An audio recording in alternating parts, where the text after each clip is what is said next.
పంచభూతాలు మనకు మాత్రమే సొంతమా? ఈ విశ్వంలో భూమి మీద మాత్రమే జీవరాశి ఉందా? లేదా ఇతర గ్రహాలపైన మనల్ని మించిన మేధస్సు కలిగిన జీవులేవైనా ఉన్నాయా? దశాబ్దాలుగా మానవాళిని వేధిస్తున్న ప్రశ్నలివి. ఈ చర్చ వచ్చినప్పుడల్లా అందరికీ గుర్తొచ్చే పేరు ఏరియా 51. గ్రహాంతరవాసులను అమెరికా అక్కడ దాచి ఉంచిందని, వారి టెక్నాలజీతోనే అగ్రరాజ్యం దూసుకుపోతోందని ఎన్నో ఊహాగానాలు ఉన్నాయి. ఈ నేపథ్యంలో అమెరికా మాజీ అధ్యక్షుడు బరాక్ ఒబామా చేసిన వ్యాఖ్యలు ఇప్పుడు ప్రపంచవ్యాప్తంగా చర్చనీయాంశమయ్యాయి.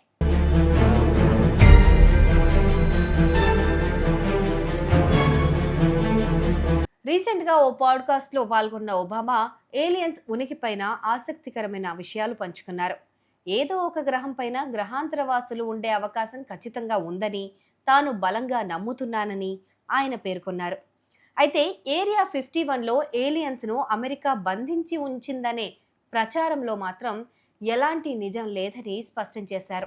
తాను అధికారంలో ఉన్న సమయంలో కూడా గ్రహాంతరవాసుల ఉనికికి సంబంధించి ప్రభుత్వం వద్ద పక్కా ఆధారాలు ఏమీ లేవని ఆయన తేల్చి చెప్పారు.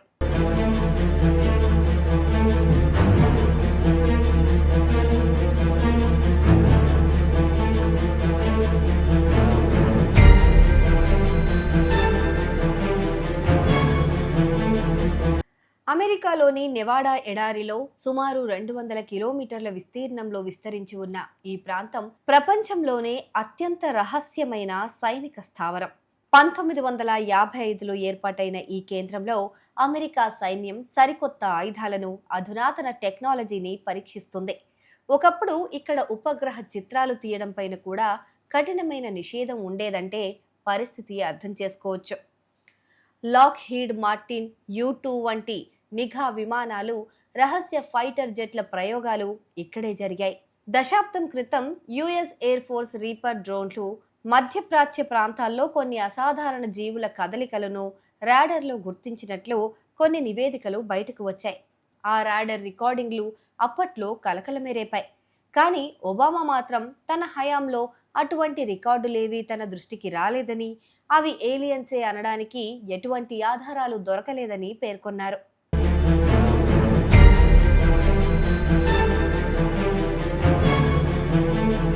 చాలా మంది శాస్త్రవేత్తలు, మాజీ సైనిక అధికారులు అప్పుడప్పుడు ఏలియన్స్ ని చూశామని చెప్తున్నప్పటికీ అధికారికంగా మాత్రం ఏ దేశం కూడా దాన్ని ధృవీకరించలేదు. అయితే ఏరియా 51 చుట్టూ ఎందుకంత భద్రత? హై ప్రొటెక్షన్ కంచెలు, అడుగు తీసి అడుగు వెయ్యనివ్వని రక్షణ కవచాలు ఈ అనుమానాలను ఇంకా సజీవంగానే ఉంచుతున్నాయి. ఒబామా చెప్పినట్లు ఇతర గ్రహాలపైన జీవం ఉండొచ్చనేది ఒక నమ్మకం అయితే, అది అమెరికా గుప్పిట్లో ఉంది అనేది మాత్రం ప్రస్తుతానికి నిరాధారమైన వాదనగానే మిగిలిపోయింది. కానీ ఏవో వింత వింత వస్తువులు ఆకాశంలో ఎగరటం, కొన్ని ప్రాంతాల్లో కొన్ని వింత వస్తువులు భూమి మీద పడ్డాయనే వార్తలు రావటం, అవి ఏలియన్స్వే అనే ప్రచారాలు జరగటం, అందులో నిజమెంతుందో తెలియదు. కానీ సామాన్య మానవులకు మాత్రం ఇదొక మిస్టరీగానే మిగిలిపోయింది. కానీ భూమికి అవతల ఏదో ఒక గ్రహం పైన జీవులు ఉండే అవకాశం ఉందనే నమ్మకంతో శాస్త్రవేత్తలు మాత్రం ఎన్నో విధాలుగా అన్వేషిస్తున్నారు. ఏలియన్స్ నిజంగానే ఉన్నాయా? ఉంటే వాటికి మనిషి ఉనికి తెలియకుండా ఉంటుందా? ఉంటే అవి సంకేతాలేమైనా పంపిస్తాయా అనే కోణంలో పరిశోధనలు జరుగుతూనే ఉన్నాయి. ఆ పరిశోధనలకు ప్రతిఫలంగానే మే 24, 2023 బుధవారం మధ్యాహ్నం 3 గంటలకు మొట్టమొదటిసారిగా ఒక గ్రహం చుట్టూ ఉన్న కక్ష నుంచి భూమికి ఒక ఎన్కోడెడ్ మెసేజ్ వచ్చింది. అది అంగారక గ్రహం నుంచి వచ్చిన సమాచారం. ఈ సమాచారాన్ని యూరప్ స్పేస్ ఏజెన్సీకి చెందిన ఎక్సోమార్స్ ట్రేస్ గ్యాస్ స్టార్ భూమికి చేరవేసింది.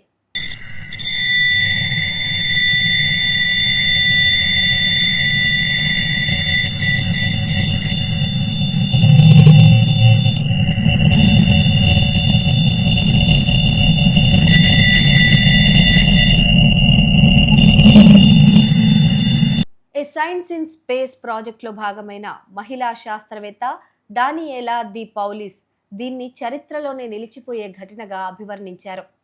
గ్రహాంతరవాసుల ఉనికి కోసం ఎన్నో ఏళ్లుగా పరిశోధనలు జరుగుతూనే ఉన్నాయి. ఇతర గ్రహాలపైన ఉన్న జీవరాశుల నుంచి ఒక సందేశం రావటం భవిష్యత్తు పరిశోధనలకు మరింత ఊతమిస్తుందని ఆమె అప్పట్లో అన్నారు. అయితే ఎన్కోడ్ చేసిన ఆ సందేశంలో ఏముందో తెలుసుకోవడం మాత్రం శాస్త్రవేత్తలకు ఇప్పటికీ పెద్ద సవాలుగానే ఉంది.